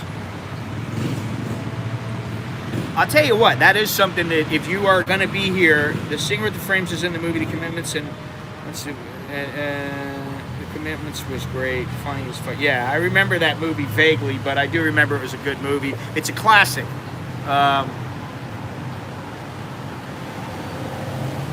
You get all types here in the morning. This is a people watching place. Nah, are you kidding? Come on, Gennaro, get with the times. He's had his teeth done years ago, 10 years ago. Had his teeth done, completely redone. Where you been? Get with the program, Gennaro. Although, when he didn't have his teeth, when they were all falling out and rotting, it was pretty hilarious. I mean, you know, just because he could sing, he could write, the band was really good, and he just would show his chompers, and it was like, whoa! You didn't expect it, you know? Yeah, he got dentures. I think he has one gold tooth or something. I think I read that.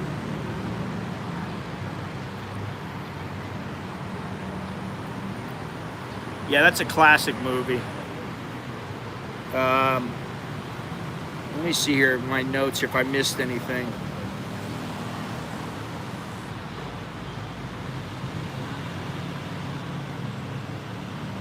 Exoticness, the distance. I will say this, and I said a little bit earlier, but you know, guys come over here. What? Just DJ sets? What's this? The DJ sets after gigs, and I mean, he was terrible at it. Heron Foster didn't leave the same song. Yeah, I know he was a professional drinker. I don't know if he's that bad anymore. I don't know, because I don't think the Pogues are really playing with him. House of the Gods. I like the one about, what is it? The American something?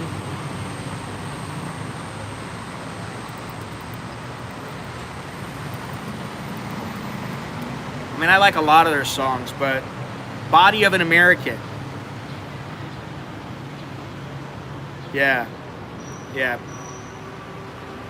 Body of an American. I like that one. They got all kinds of good songs. And you know, I do have Irish heritage. It's just not A Rainy Night in Soho. That's a great song. Summer in Siam.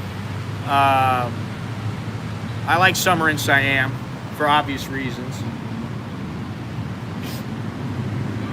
But I think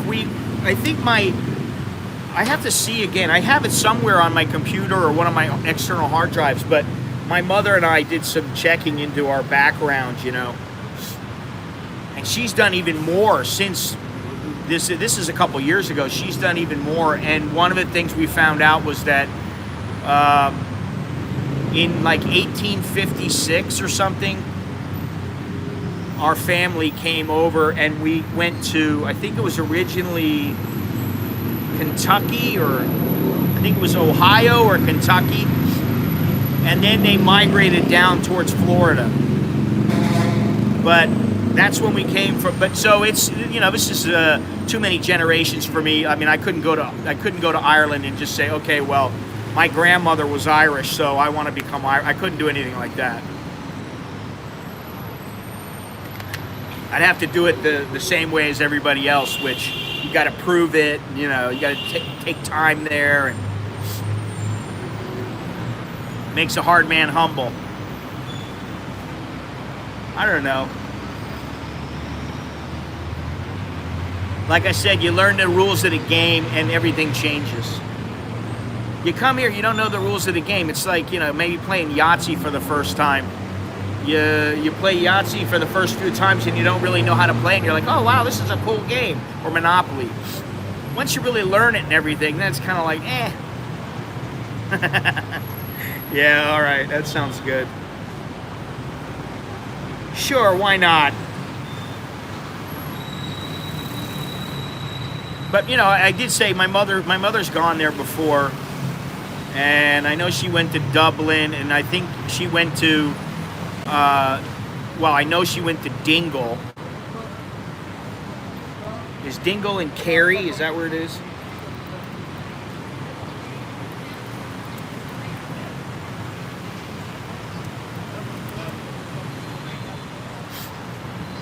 House of God. Okay, I'll have to listen to that. I haven't heard of it. Yeah, it's in County Kerry. Okay. I still have a shirt from there.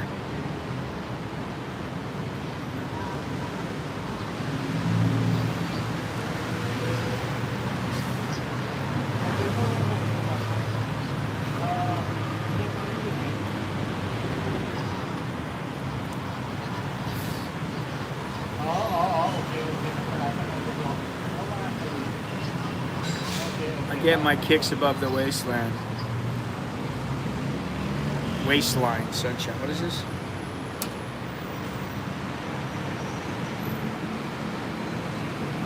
They have no concept of personal space. In Ireland, there's a Barack Obama and a Donald J. Trump Jr. patrols the petrol station. Really? Wow. That sounds pretty good to me. I'm gonna have to go there and do that. My name will live in infamy. I'll stream from there. Hey, I'm Scott, and I'm an American in Dingle. Right now, they're naming a they're opening a petrol station in my honor, and it's going to be in my name, the Scott Mallon Petrol Station. An American in Bangkok, an American in Dingle petrol station.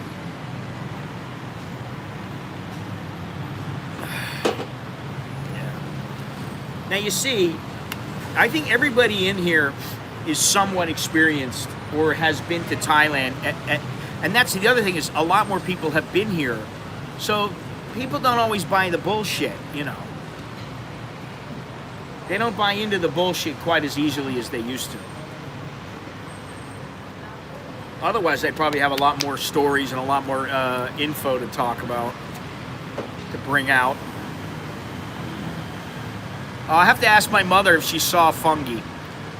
She went to an ice cream parlor, and she said the ice cream was fantastic, but she got a shirt, and it was really good. And she said the people in Ireland are some of the nicest that she's ever met, which, you know, I take that with a grain of salt, no offense,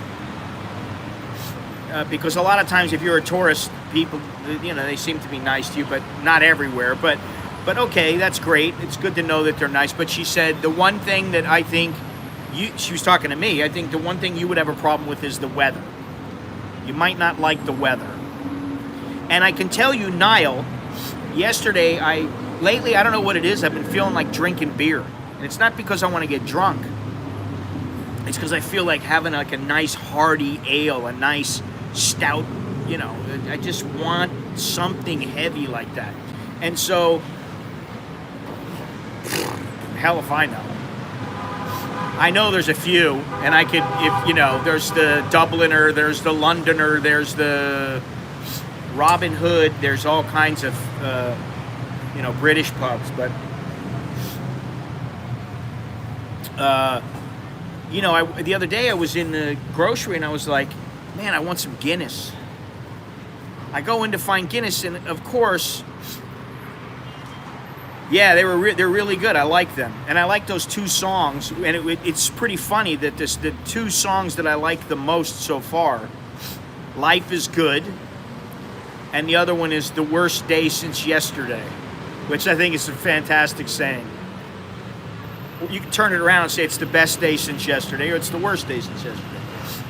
But I went in the other day and was looking for some Guinness. And I was like, what do I got to go to another grocery store to get some Guinness? I'm like, I want a couple cans of Guinness. What's the deal?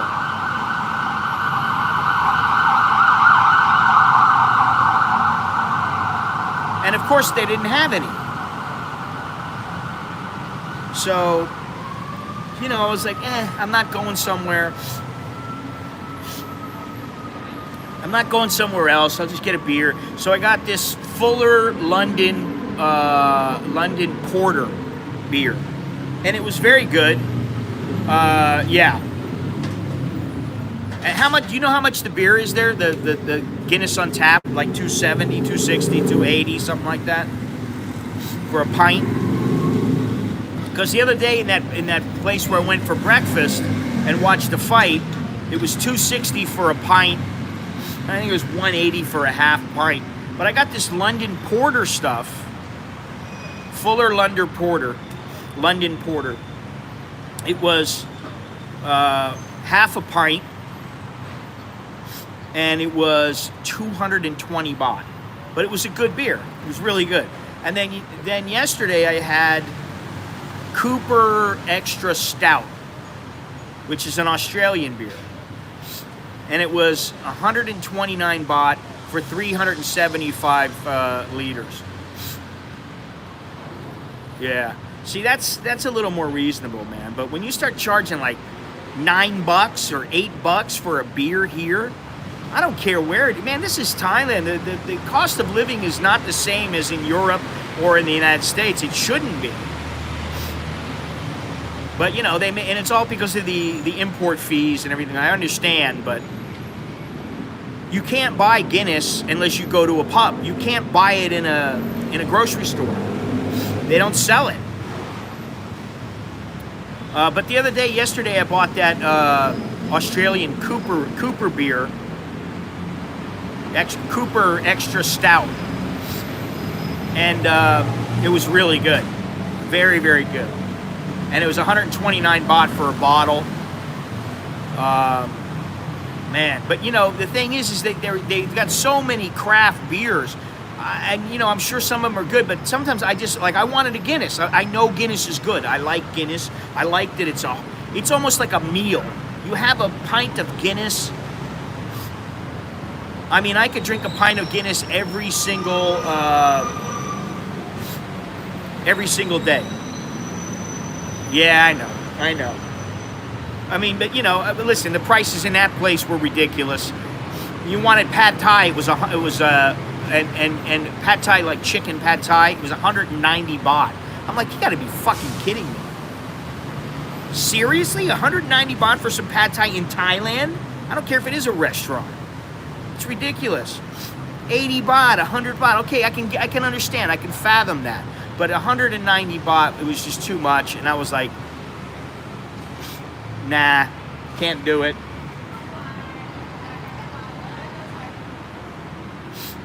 Well, I love Guinness, but you know, for some reason, I've got the urge to drink beer, and it's not to get drunk. It's for some reason I don't know what it is. Maybe I'm like pregnant or something. It's like, you know, having the urge for cheese or you know, cucumbers or pickles or I don't know. But I want that heavy, thick. In fact, I might have to go. Maybe I'll go down to. Maybe I'll go see Jono and we'll go have a Guinness. Who knows? Go have a pint. I like Asahi. I like San Miguel. You know, San Miguel is cheap here. It's only 39 baht, which is great.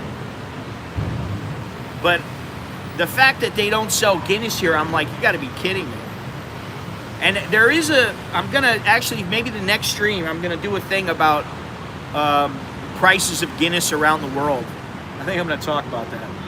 For some reason, I don't know what it is. I just have this, and it's not for the booze. It's not because I feel like getting drunk. It's just because I feel like I like that heavy, the barley, the hops, the malt, I like that thick heaviness. It's like it's a meal. Like I said, it's a meal.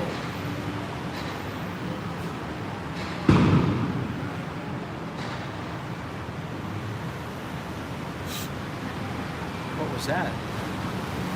Anyway.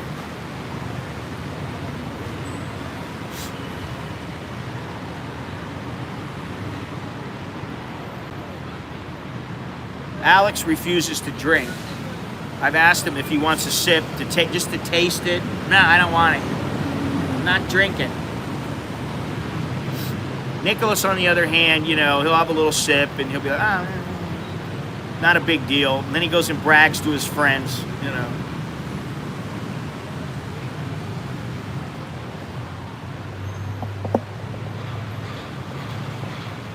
Anyway.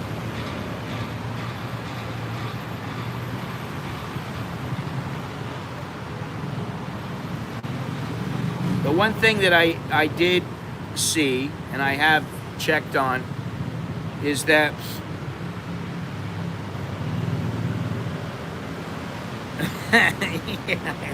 it's so ridiculous.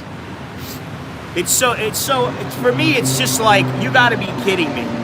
And you know what it is? It's because they can get away with it. People will pay it. They're on holiday. A lot of the people are on holiday, so they don't care.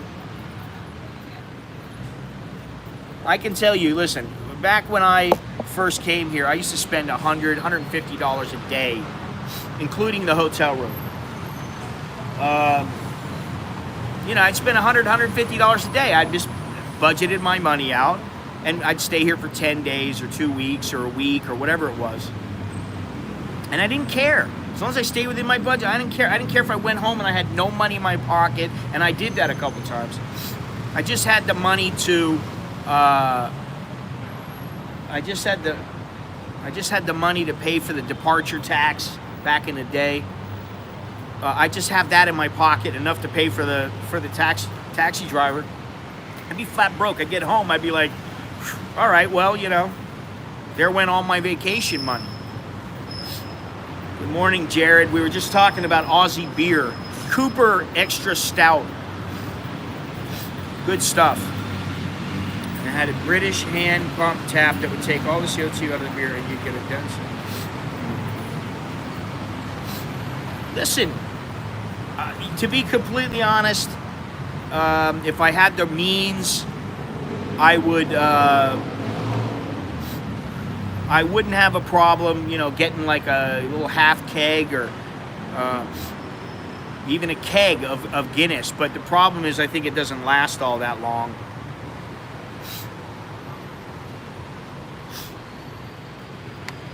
Living here and visiting are two different things. Once you scratch the surface, once you get past the veneer, you start to learn that, oh wow, I don't need to do this and I don't need to do that. And then after a while, it's like, listen, if you think that let's see, when I used to come here, yeah, exactly. If you think that if I was to go out and I was, let's say I was single and I would go out and I wanted to, hang out with a couple of my buddies and go into the bars, if you think I couldn't have a good time, you would be completely wrong. I'll have a good time wherever I go. It's just that at this point, it's not my lifestyle. But if I was single and I was, just on the prowl, out to have a good time, out to get smashed once in a while, I'd be doing that. But, I've kind of grown out of that because I've already done it. And now it's like going to Vegas, and you live in Vegas, and you're not addicted to gambling. Maybe you go in, you got to go and meet your buddy in some place, to go watch a fight. You go through and you got $100 and you go and you play some blackjack for a little while, and then you go watch the fight. Okay, I understand that. Good tunes in bars are great. Hate having a hangover as I get older though. Well, I don't generally have a hangover. And if I do, the hangovers, because I don't drink that much. I still don't drink that much. And even when I drink a beer, it's like I drink one beer. I drink a pint or something, but that's really pretty rare. Once in a while I'll have some wine, and occasionally I'll get a hangover if I have 2 or 3 glasses of wine. But for the most part, I never get a hangover, even from the tequila. The time I did that stream where I fell asleep,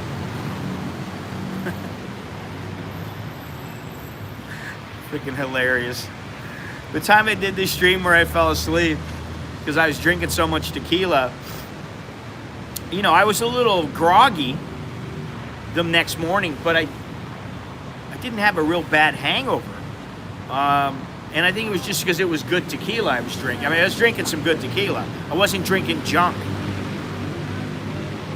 And that's the other key, I think, is to drink good stuff. If you're going to drink the good stuff.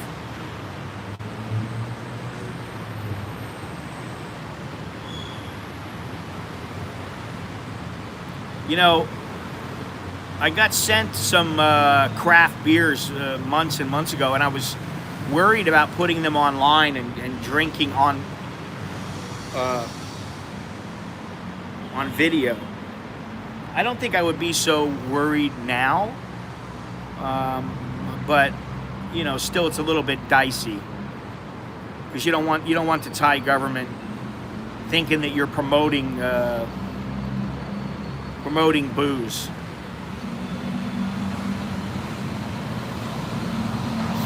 Yeah, I don't know about going back to Vietnam this year for me. I don't know. Myanmar has been calling me for a while. I haven't been there in a little while. Even Cambodia has been calling me a little bit. Ireland, and of course, just about anywhere in Africa. But, it's all about timing and what am I going to do there? I can't just go there and go, well, I'm going to go and shoot some video. It never works out that way. Thank you, John P. Or John, is it John P or John R? I can't see. Looks like John P. Thank you, John P. Appreciate that.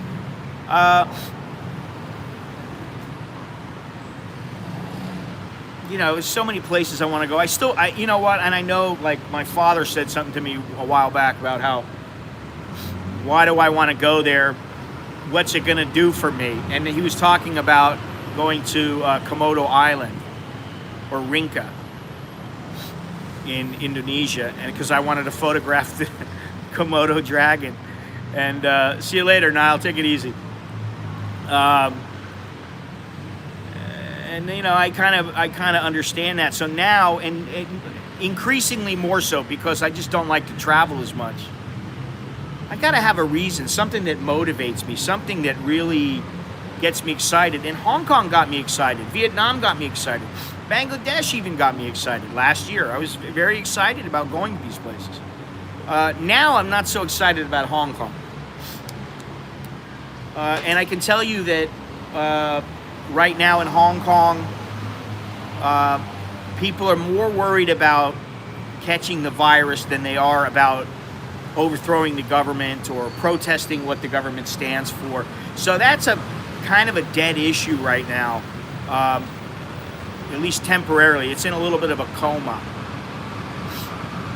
So, you know, we'll see what happens with that. But, you know, what it is once I go to a place, I mean, I went to Vietnam, I liked it, I did really enjoy it, and I would like to go again. There's a lot of places to explore there. But, like, I'd rather go to Indonesia than go to Vietnam.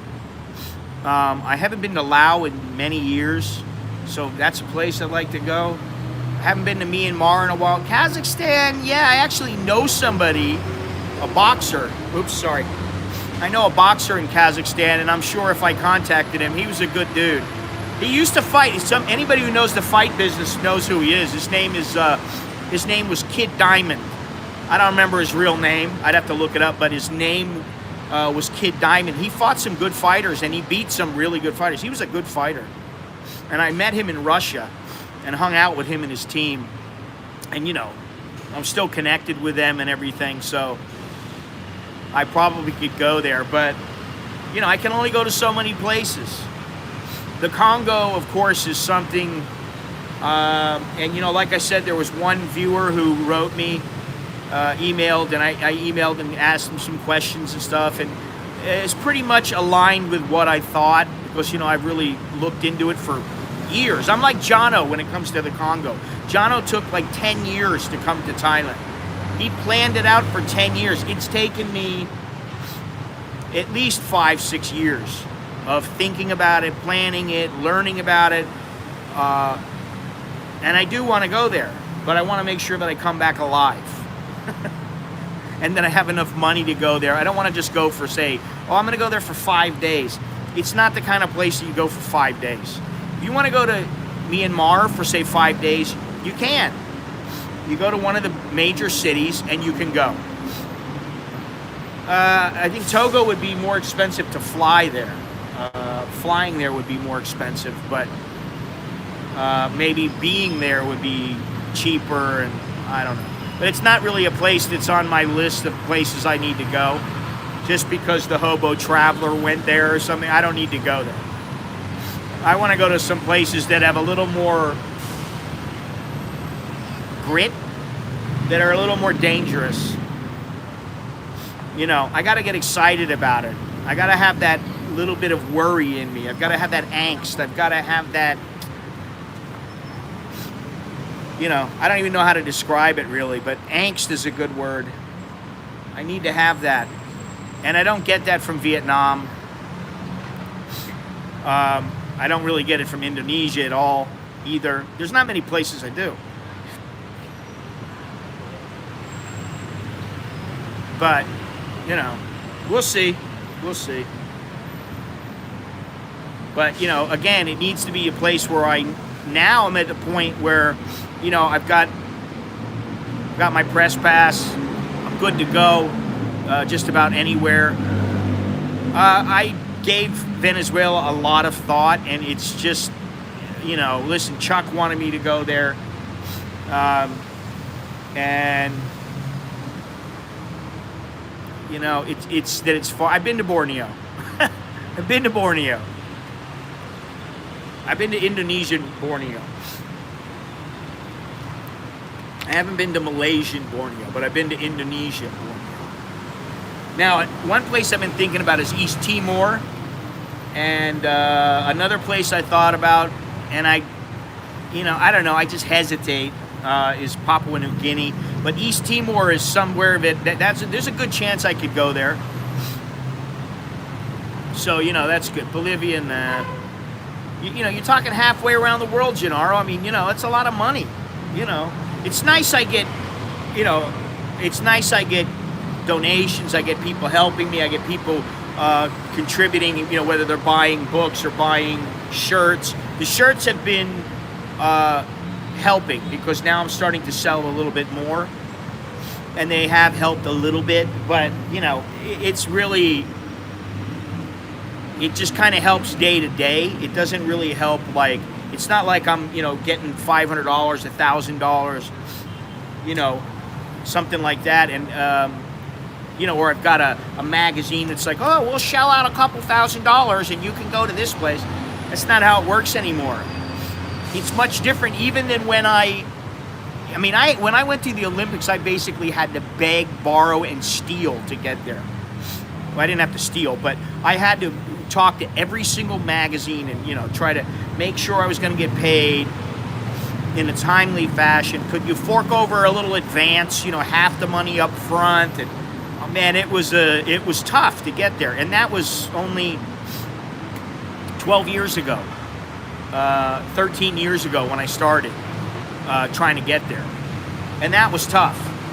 And now it's even different. And you know, it's not like I'm on staff with the National Geographic and they're willing to do whatever is necessary. That's not how it works, you know. I wouldn't mind going to Bolivia. I've been to Colombia. Might as well go to Bolivia and Peru. You know, I'd like to go almost. I really haven't ventured around South America much. Or Central America, although I've been to Nicaragua and Panama and where else did I go? Okinawa, come on. I don't really have I'd rather go. I've been to Japan a couple times, and I like it there. I would like to get out and see some of the country. And I guess if I was going to go there and, you know, I had the funds to go to Okinawa, yeah, I guess I would go there, but it's not high up on the list, you know?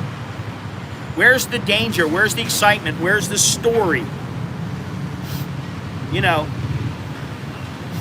even when I went to Bangladesh and I started streaming when I was with that mosquito rally, and I didn't know what it was at first, and, you know, I went in and talked to I don't know what his title was, the politician who used to be an actor. That's a story, you know. Going through the slums, that's a story.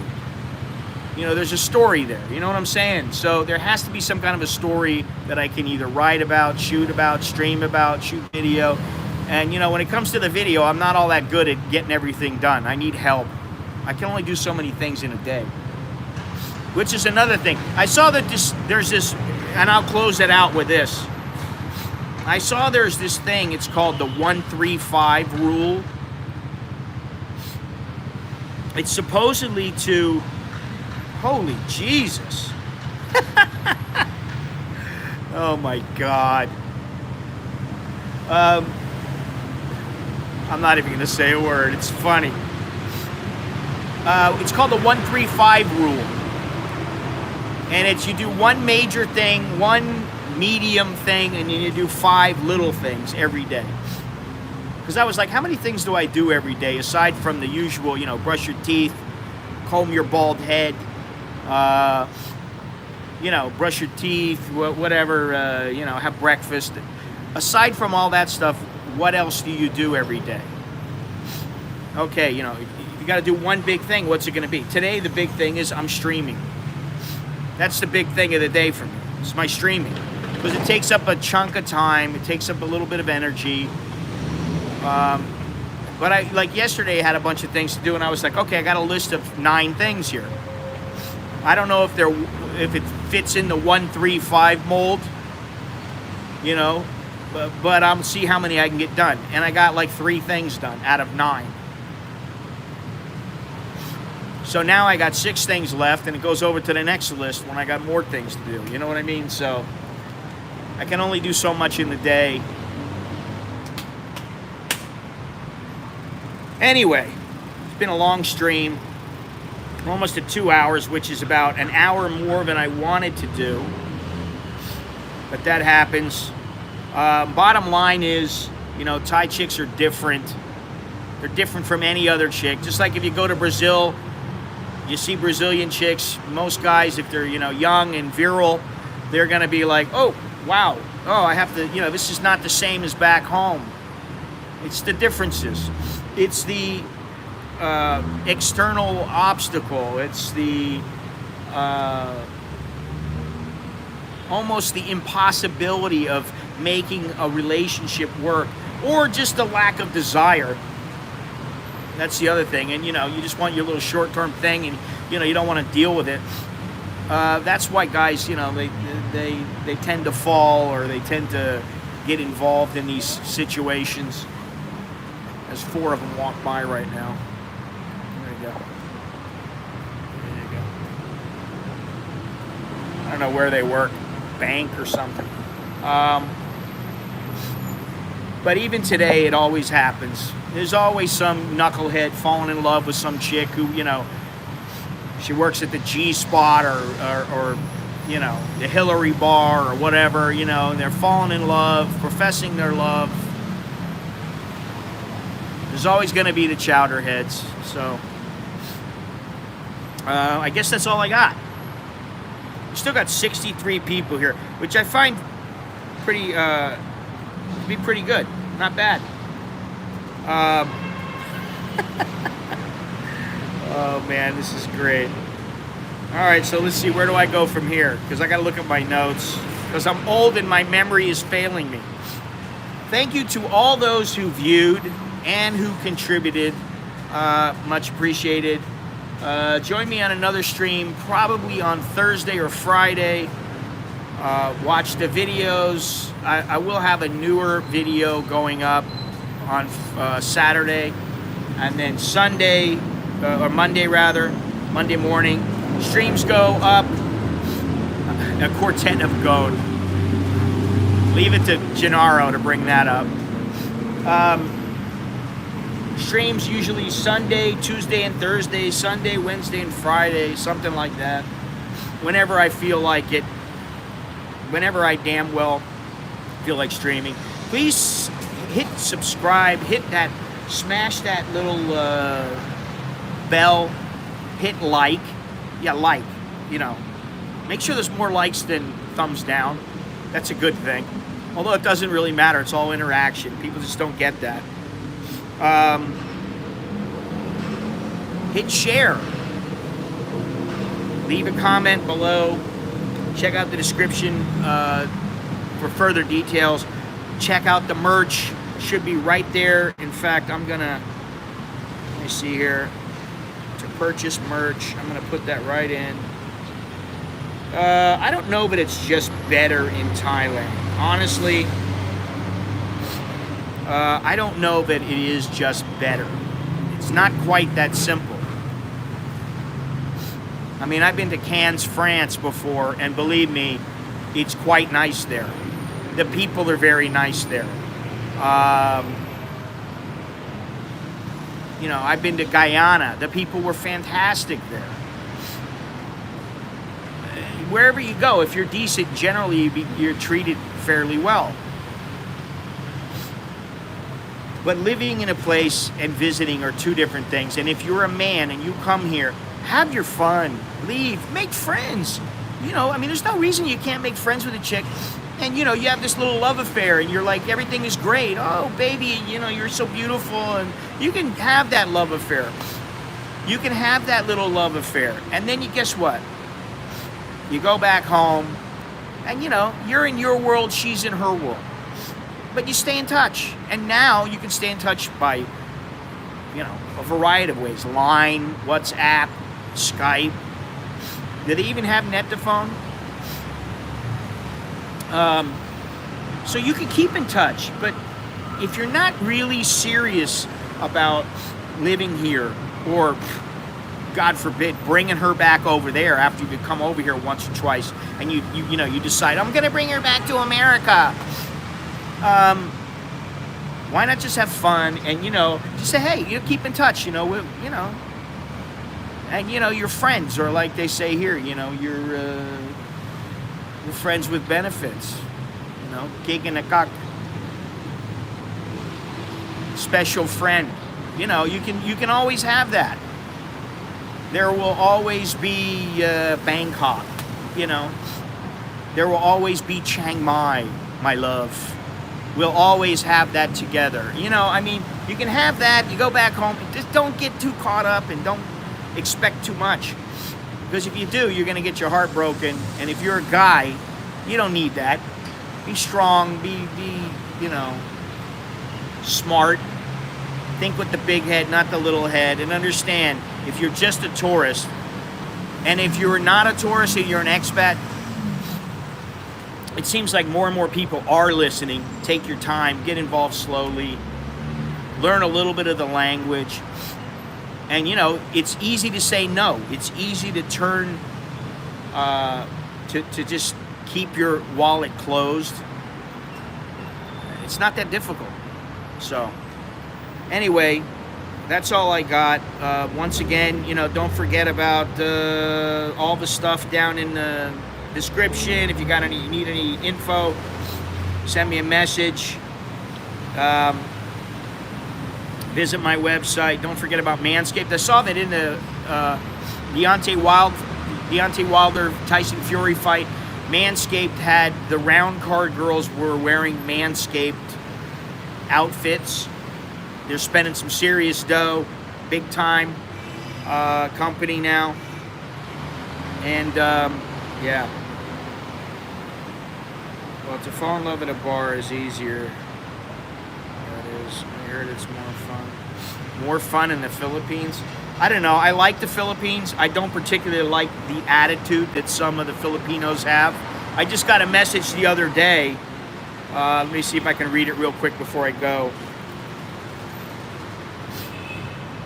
And this all stems from me making a video where I say I prefer the United States. I think, or Thailand rather. I prefer the United States too.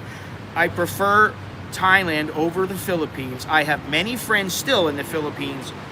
I think the food is better in Thailand on the whole. I think the infrastructure is better. I think it's a better place to live. It's my opinion.